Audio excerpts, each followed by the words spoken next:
Welcome to the Filmistines, the podcast where we discuss all things movies. Join us as we dive deep into the latest releases, revisit classic films, and explore the art of cinema. Whether you're a film fanatic or just love a good flick, we've got you covered. From Hollywood blockbusters to indie gems, we'll be breaking down the storytelling, cinematography, and everything in between. So grab some popcorn, sit back, and get ready for some cinematic magic. If you like what you hear, please consider subscribing to our Patreon. We offer tiers at the $1, $5, and $20 level. For the $20 tier grants the ability to request films for future episodes. How cool is that?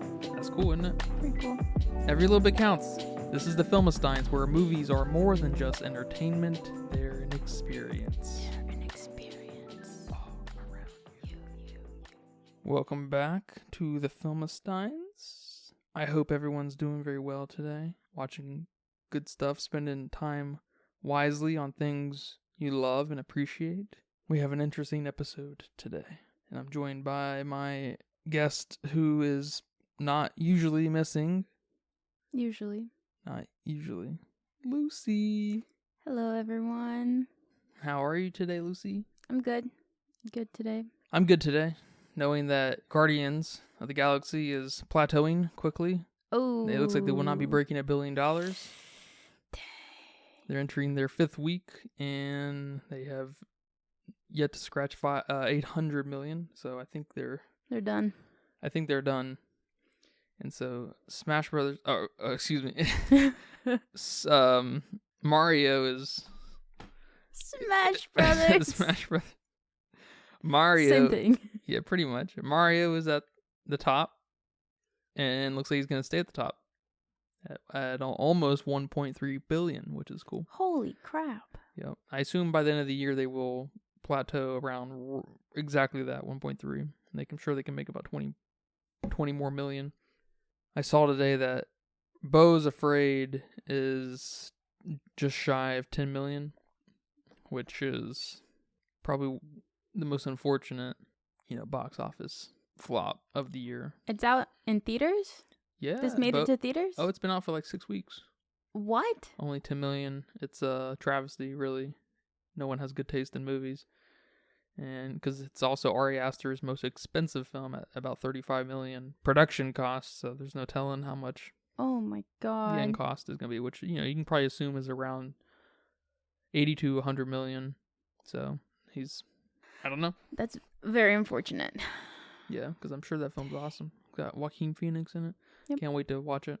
Well, today is a special episode, sort of, because we've never covered a Netflix original until now. 2023's Missing has been found. So they're calling these types of films screen life thrillers. Screen life thrillers. It's Okay. kind of interesting, right? Yeah. It's kind of like the whole techno horror thing. I didn't hear that until a few years ago, and that's okay. Yep. We don't have a lot of great examples of that. This is a great example of a screen life thriller. It's pretty good. It was really good. It's directed by Will Merrick, Nick Johnson duo. Oh, I direction. thought that was his whole name. 2 guys, 2 people. Screenplay by the same guys, which is a good sign. Always a good sign when your screenplay is written by the director, or the director is also right. Whichever one comes first. Why? Because you think that's a vision? It's a vision thing. Yeah. Absolutely. Yeah, I can see that. For sure. And it's always you should always be a little cautious when there's multiple people at the helm like that. Mm-hmm. But you have several examples of really great combos of people. And that happens more in just a directorial sense too. A lot of times directors will have good cooperating actors like Leo and Quentin Tarantino, or Leo and Scorsese and stuff, or Robert De Niro and Scorsese. Yeah. That's what I obviously like working with them. That's why they pick them for all their movies, but it's cool. And the original writers were also involved producing this film, so it's you had a good setup for a film that delivers on its premise. So gotta appreciate that, especially coming out of Netflix, where there's not a lot of high quality stuff. And not a lot of appreciation. No one appreciates what Netflix has done. whether Netflix has ruined what TV is or not, they've shooken things up for real, you know, Yeah. and you could argue it's one of these scenarios maybe where if it wasn't them, it was going to be someone else. Yeah. But Netflix they're the guys who have brought streaming to everyone's, you know, Pocket. to everybody's pocket, and like in different ways too. Like this is not to say there wouldn't be a Spotify without Netflix, but it may not be in the same form it is, you know. It may look a little different. And Netflix has some hits here and there, you know. People like Stranger Things. I don't love it, but it's got its... Oh, I love Stranger Things. Yeah, I know you do. And Ozarks, people love Ozarks. And that's okay. Squid Games recently. Squid Games. Yeah. And some of those are not so much Netflix originals as they are just things that Netflix got the rights of. Kind of like this. This was not a Netflix production. Yeah. Just a Netflix get, which is fine. If you got into the nitty-gritty of it, I guarantee you'd find that all the really great things that come out of Netflix, or a large percentage of them, are not in-house Netflix products. I don't really know what of theirs is, to be honest. Shit, maybe nothing. I don't even know. Maybe they buy everything like Microsoft does with their games. Got them. So, I'll say off the top, this is our second, probably the last time I say this, our second fan-requested film. Give a round of applause.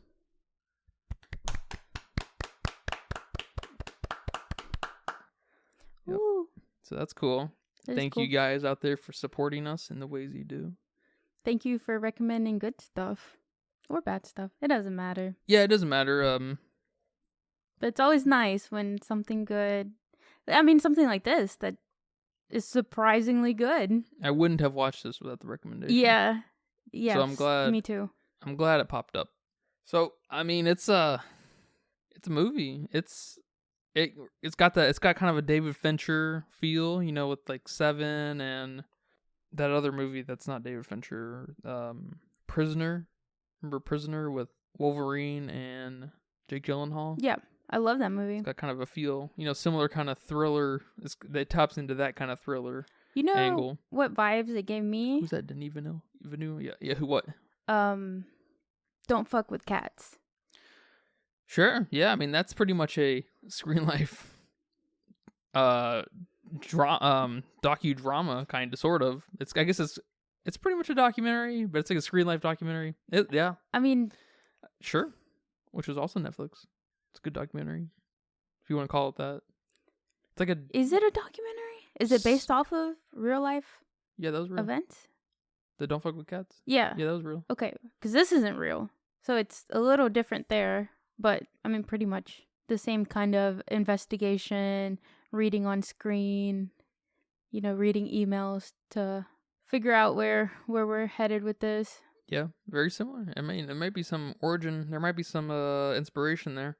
So this film's apparently a spiritual successor of another film called Searching from 2018. You ever heard of that? No. So it's like a sequel, but not a sequel? Yeah, unrelated. Unrelated. Okay. That's cool. I might watch that. They're calling it a standalone sequel to Searching, and somewhere it said an anthological film, which is just weird because in the rest of the world we call that spiritual successor when it's not a proper sequel, when it's got some kind of relation in aesthetic and design, we call that spiritual successor, especially when it's coming from the same director and writers and stuff. You don't just call it another movie? No, I mean you can, but it's so silly. similar. But you know, it's what spiritual successor. I guess maybe is just exclusive to video games because they don't see that anywhere here. That's what people often say in games. Super interesting movie. I'm surprised. I didn't have any expectation of what this was going to be. Had nothing going on in my head about this. It was a total. I looked at the Letterboxd score and I was like, wow, that's relatively high, especially for a Netflix movie. And I was like, all right, let's go. It's fine. And I was surprised. What do you think? I liked it. What are some high-level thoughts? I liked it a lot. I liked the actors. I think, what's her name? Junebug. I don't know her actress name. Storm Reed. Yeah, I think she did a phenomenal job. You know, I mean, we don't really see many people in the movie, just mainly her. Yeah. And she's being shot through what's, you know, a computer screen, an Apple Watch, phone, a camera outside, your security camera. And I think she did a phenomenal job. I think she did awesome. I was thinking the whole time we were watching the movie, where is she from? But then when I looked her up, she's in Euphoria. She's Rue's little sister. Oh. Yeah. So I was Okay. like, okay, all right, yeah. She looks older than Zendaya now. So I wonder how that's going to be pulled off in Euphoria season 3. Maybe they send her away to college or something. I don't remember how young she was supposed to be in Euphoria. That's funny. Maybe she gets in trouble. Oh, It's yeah. the juvie or something. Maybe. So that's why she looked familiar. Okay. I didn't see, I looked at her filmography, the film side of it, and I didn't see anything that screamed out to me that this is where she's from. Euphoria. All right, I see it now. But I mean, I thought it was all done just so creative with the use of, you know, all those devices. I mean, you might be able to tell me exactly how it was filmed, because, you know, you did mention that it probably wasn't through those devices, because that makes sense. Yeah, all that was digitally created. Yeah, which is even more awesome. Oh Mhm. my God. And I like that. You know, I'm a big Apple user, and I have my phone, my Apple Watch, my iPad, and my Mac all paired together. So just kind of relating in that way. You know, she's using her devices for everything. Yeah, it's It's pretty kind of cool. cool. It's very modern. It was kind of telling me that I got the feeling that this is a really cool take on like the modern found footage type thing. Like, Yeah, I was gonna say that it Which is gave me cool. kind of some found footage vibes, and I love found footage films. yeah, found footage is underappreciated and certainly underexplored. We don't have enough good found footage stuff. It's hard to do because how do you not make it look like a home video? I just don't know. Yes. I don't even know how you get started on that. It's like pretend you're acting, but pretend you're not acting. Yeah, it's a interesting angle for filmmaking. And it's really, it can be, it's kind of cool because it can be very low budget and not very ambitious and everything, but it just, there's something so eye candy about it Mm-hmm. that you just are really drawn in. Probably because it's so realistic. Because it's Yeah. through, you know, it feels like a home video type It or feels through your like- iPhone or whatever type thing. Yeah, it feels like it can be real. Like, you're not going to the movies to watch this film because it's something you almost shouldn't be watching. Yeah, it's almost like a Gonzo guerrilla style way of filmmaking, I guess, minus the actual being there. You know, you're still recreating it. It's cool. Like, I mean, I know you made me watch that one movie called Amber Alert. Amber That's Alert. my all-time favorite found footage film. I mean, It's awesome. I think it's free on Netflix too. Is it for real? I think so. That film probably didn't cost them any money to make. They probably made that all themselves. They didn't have to hire anyone, you know. It's just, but it's so good. What do you think of Javier? I don't know. He was okay. It was just kind of funny to me how she had to find him on the Colombian TaskRabbit, paid him $8 to do all these things to look for her mom, and then they kind of develop a relationship here somewhere, and I'm like, that's okay. It's kind of weird. All It's right. funny. Yeah. Yeah, I still don't know how I feel about that. Yeah. It's just kind of funny that they developed that more than her And her mom. mom. Yeah, her mom was missing the whole time. So That's- I mean, what do you think about the whole this like how things unfolded? Oh my It's God. pretty wild. My all-time favorite part. Was when she realized Yes, when she realized that wasn't her mom. that was good. That was so good. That was very good. I was like dumbfounded for like 5 minutes straight. It was just crazy. Yeah, I didn't see it coming. I didn't see that specific thing coming. And then she figured it out through she I guess she was suspicious of it, but then she confirmed it when she hit that live button. I don't know about Androids, but with iPhones, when you send a photo, it like takes, I don't know how many seconds of that photo that you took, and you can make it live. You can click on it and it like moves for a second, and you can accidentally send someone a picture of something you didn't want them to see. They just have to hold down that like button. Like, you turn that off? You can turn it off before you send the picture. Oh, okay. But if you sent that picture, like, I think snap. you're fucked. I didn't know that. So I just thought that was so clever that's how she confirmed it. Because maybe it's me, but I don't think about clicking on other people's little live thing. I make sure I turn mine off just in case there was something, there that I don't want other people to see. But I just thought that was awesome. That's how she confirmed it. That's cool. Like, you're already so surprised that wasn't her mom, and then this is how she found out, and it's almost like an invasion of privacy. I don't know how to describe it, but it was great. Yeah, the setup was insane. The build up, I'm not sure how long this film was, but every second was used to its fullest. Super well-paced film. I wonder what they're going to talk about in the very beginning. Her and Kevin, and her mom interrupted June and Kevin, and then the mom interrupted what they were about to talk about. I wonder what Kevin was about to say at the very beginning before they left. Yeah. You think he felt bad? He was going to speak up? Or you think he was going to tell her that, hey, I'm going to propose to your mom, and then send pictures, and then they were going to get kidnapped anyway? Kidnapped in quotes.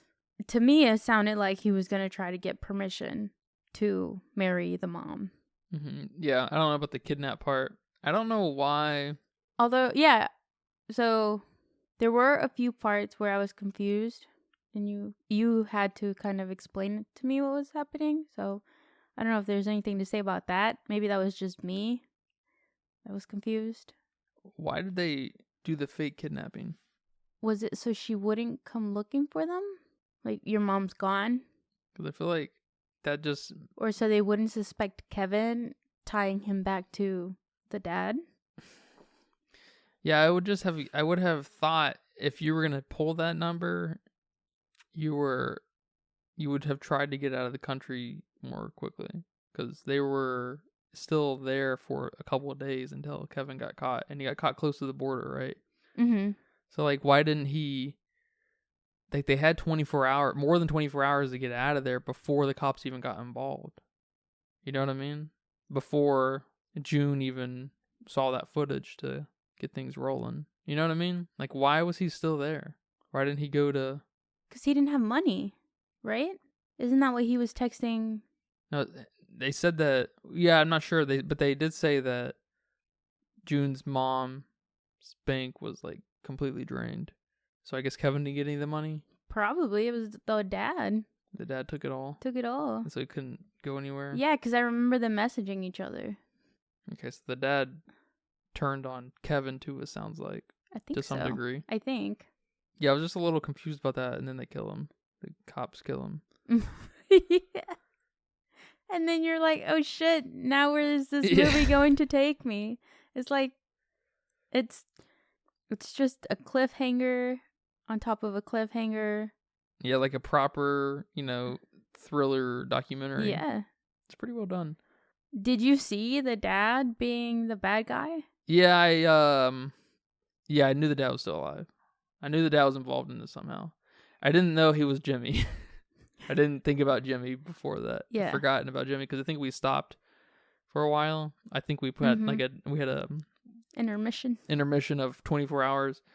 And I had forgotten about that character, and I think I would have pieced that together a little quicker, because otherwise, because why is he even in the movie at all if he's not a bigger piece in this, right?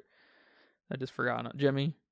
Yeah, well, because she misses her dad, and it's Father's Day, and that's why she gets drunk, and that's why she has that party, and that's what I thought was the purpose of the dad here. Not he's gonna kill the mom and the daughter. I guess he didn't plan to kill the daughter. Who knows? But this all takes place on Father's Day, or she has that party on Father's Day. So she's kind of bummed about that, which makes her late. And then she has to hire the TaskRabbit and all these things. And kind of makes her maybe have that attitude towards her mom because she never had her dad. I don't know. Yeah. And she's like 17, and you know what? 17 doesn't have an attitude towards her parents, right? That's true. Yeah, but I guess her mom was already missing days before Father's Day. She was missing. She was missing, way before Yeah. that. She didn't even leave the country. Yeah. But June was getting pictures, so she was good. Yeah, that was a good. I'm not gonna get over that anytime soon. Yep. That was a good little twist. Like you know how when you're looking in on something, the details of something, and then your eyes kind of readjust and you see the bigger picture, and you're like, oh shit, you know. Yeah, like you finally realize the thing you were supposed to realize, and it just hits you. Yeah, it's awesome. Oh my gosh. I can't get over that. That was so good. And then that lady who wasn't her mom, Bad Bunny or whatever. Yeah. Bad Bunny? I don't know. Yeah, Bunny girl, whatever. She runs away. I guess because he's broke now, and she's afraid to be with him because, he's probably acting weird, not having money, and he's in Colombia and stuff. I mean, yeah, who knows? Yeah. Can we even trust what she said? Because I think she was on the news and she said that she was an actress hired by Kevin, right? Oh, yeah. And that they were just filming this little, video movie, something, because that's what the college kids were there. They were like, oh, he didn't even pay me. So that's her role in it, but I don't know if we trust it based on some of those messages. So I don't know, but that's what she said in the news when they interviewed her. Okay. Yeah, so he just didn't have any money, and so because he didn't, the dad didn't want him popping back up to be a potential problem. How did you think this was gonna go? I thought she wasn't going to see her mom again. I thought the mom was fucked. I mean, I was feeling for her. But I'm also not the type of person that tries to figure it out. I don't try to figure it. It just comes to me. Oh, okay. Well, you're obviously trying to figure it out if you're thinking about it. So I'm just going to say that. But I read mystery books. I don't try to figure it out. Even though it's almost always, the same killer, the same plot, the same, whatever. And I never figure it out. I don't try to. It just happens and I'm shocked and I'm surprised and no one else is. But here, I thought the dad was gone. I thought he had cancer. He died. They tricked me. They did a good job. They did a really good job setting that up because they make this girl, it happens around Father's Day. That's a good time for it to happen because now she's really morose about the whole thing and she's thinking about it and she's, her mom's kind of moving on with Kevin. So there's like this real paternal thing. Yeah. Paternal? There's this maternal? real daddy thing going on.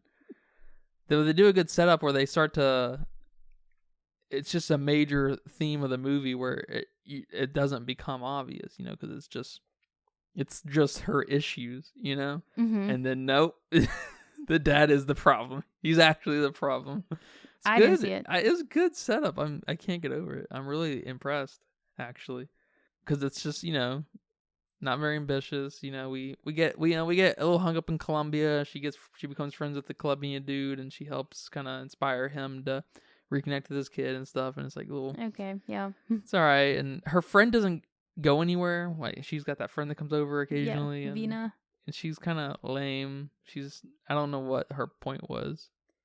Her point was to do this weird ass deep fake voice to get Kevin's recovery password, right? Yeah, that was her point. Or recovering something of Kevin's. Yeah, I don't remember what it was. I forgot about that.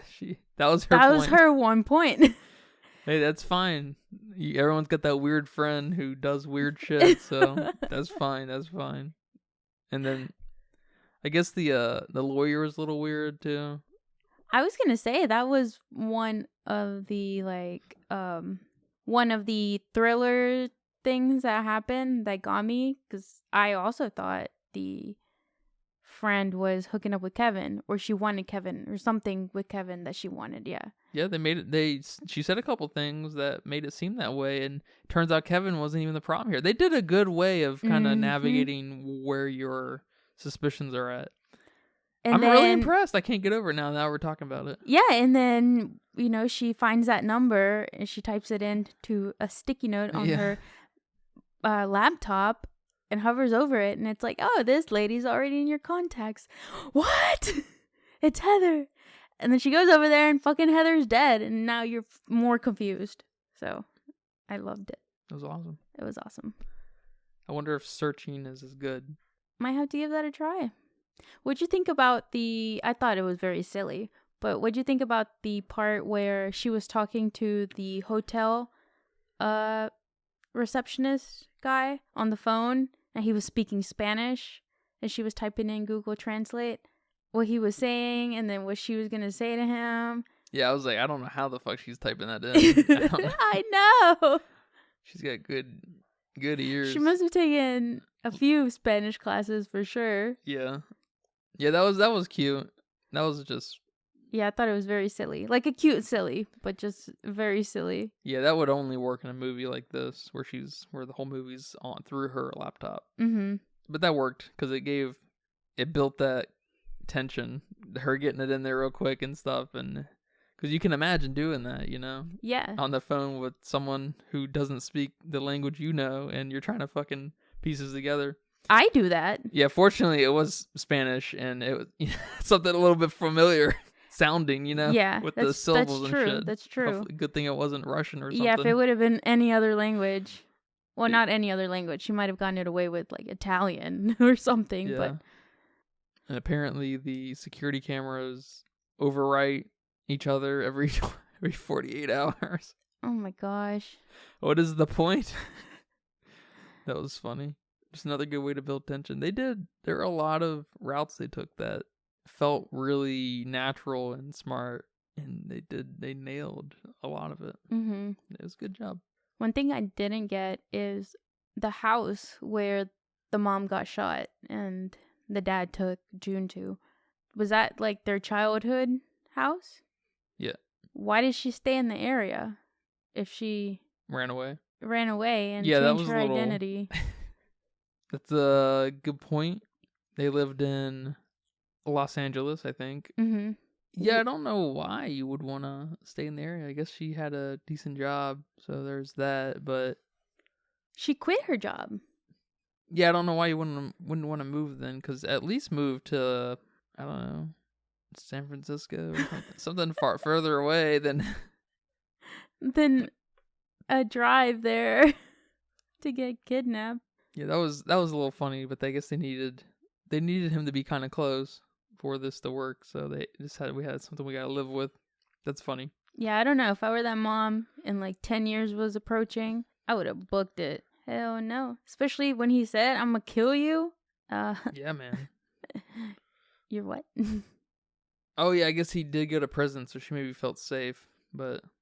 Okay, 10-year mark, like I said. You run. Don't even wait for the 10 years. He might get out early for good behavior. Like, get out of there 5 years at least. That's true. He didn't... Why was he in prison? Exactly. Because the drugs. Oh yeah, he probably would have gotten out early in real life. I don't know what drugs it was. Yeah, but he didn't murder or rape anyone, yeah. So I think even murderers get out on early probation. Because I think she was going to get him for like domestic abuse, but he was only going to be gone like a year or 2. I don't remember what the screen said. But she looked up like a conviction for drugs. I want to say cocaine, but I'm just thinking that. And that was 10 years, so she decided to kind of... I mean, she didn't plant it because he was doing drugs. Yeah. She went with that. Called... What is that? What kind of sense does that make? You can go to jail longer for having drugs, doing and having drugs, selling drugs, than beating someone? That makes no sense. What? I mean, the drugs should be legal, and you can do all the drugs you fucking want and kill yourself with them. It doesn't matter, but like hurting another individual, you get a year or 2? What? That's fucked up. That is fucked up. You know what I'm saying? Yeah. It's a free market, man. Just let them sell the drugs. Yeah, he might have killed himself and wouldn't have hurt you, you know? Yeah. In 10 years, he definitely would have been gone doing drugs. Maybe, yeah. I don't know. Yeah, I It don't know. depends on the drug, I Right. guess. And They use. they didn't really say. His nose was His bleeding. nose was bleeding, so maybe, I don't know, meth or cocaine. Meth or cocaine, I think, are both snorted. Can be snorted. I think cocaine is almost exclusively snorted, and meth, you just got to get it in your body somehow. Eyeball, mouth, Anyhow. smoke it, nose, booty. You know what? Excuse me. I don't think this film is a Netflix original. It's not a Netflix original? Nope. I take that back. Distributed by Sony, it looks like.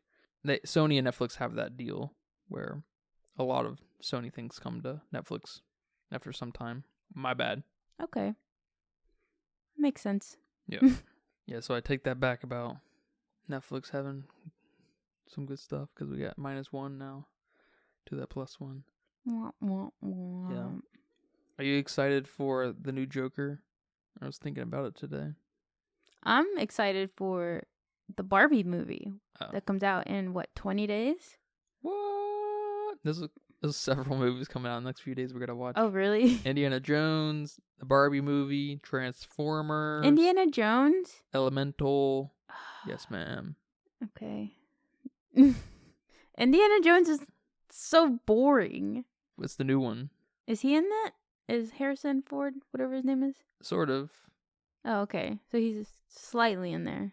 Yeah, he's in it, and then I think they put the CG on him and make him look much younger. And then I think he's being displaced by a lady in Indiana Jones. Oh, I think they're going down that route. great. So it seems, I'm not too sure. That's gonna die on the vine, I'm sure. I've heard this is the last Indiana Jones. They're not doing anymore because they just don't want the headache, which Okay. We'll see. It's not hard. Indiana Jones hasn't been relevant in 30 years, so 35, whatever. When did Young Indy come out? The early show. I have no idea. I'm not I know sure. absolutely nothing about Indiana Jones. Yeah, you're not missing nothing. Good. Indiana Jones is vanilla. There's some cool things in Indiana Jones. It's like James Bond though. I can't. I'm sure people feel that way about like Harry Potter or Pirates of the Caribbean or something, but I don't know. I'm just, Yeah. I don't want to eat James Bond, Indiana Jones, Star Wars, Terminator. Ugh. You know what I'm saying? Yeah. Yeah, okay. Yeah. Yeah, well, this was a fun movie. We're on the upswing. Thank you guys for recommending this film. Our next film will be even upper swing. Can't wait.